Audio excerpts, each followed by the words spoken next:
certainly want to get the best players. I mean, that's the mission, because it is the Johnnies and the Joes. It's not the X's and the O's, right? It's always people over. I like that. It is. It's people over policy. It's people over, a system. And so you got to get really good players.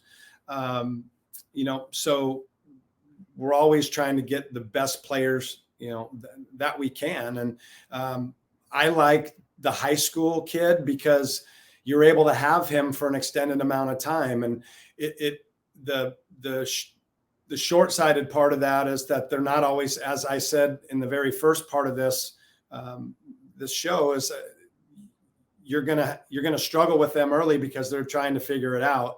Whereas your portal guy, your grad guy, your JUCO transfer, at least they've played college baseball and they have that experience under their belt, so they're not overwhelmed by that.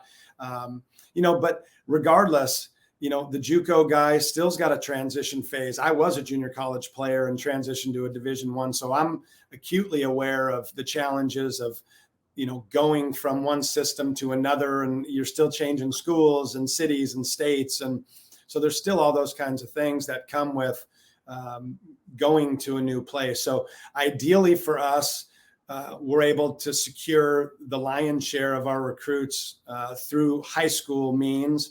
And then we try to project out, whether guys, the attrition of what happens to guys, whether it's best that they leave or they decide they want to leave or they fail out of school or they get drafted, or they decommit, then you go to plan B, which is, okay, JUCO, okay, let's keep some in reserve for the portal. Cause we know now, 3,000 kids, 4,000, I don't even know. It was a lot. Of kids in the portal, and a lot of them don't end up landing on their feet, and so again, there's a reason sometimes you're in the portal, and now there's some games that go on in the portal, and in terms of leveraging certain things and draft and needing a fallback position if the draft doesn't work. So you're still recruiting in the portal and you're recruiting the high caliber guy who's draft eligible, but you still got to recruit under him because he's using you to get the draft, and not necessarily using you, but it's just the game that we play. So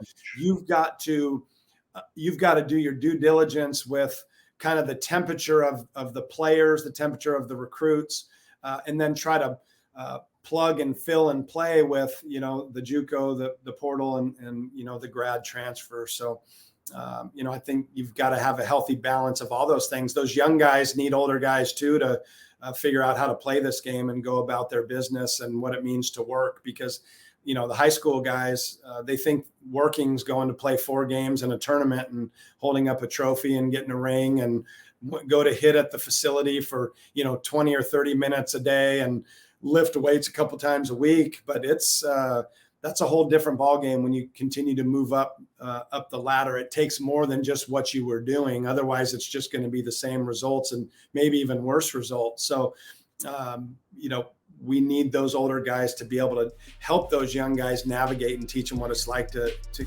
be professional and be a college baseball player.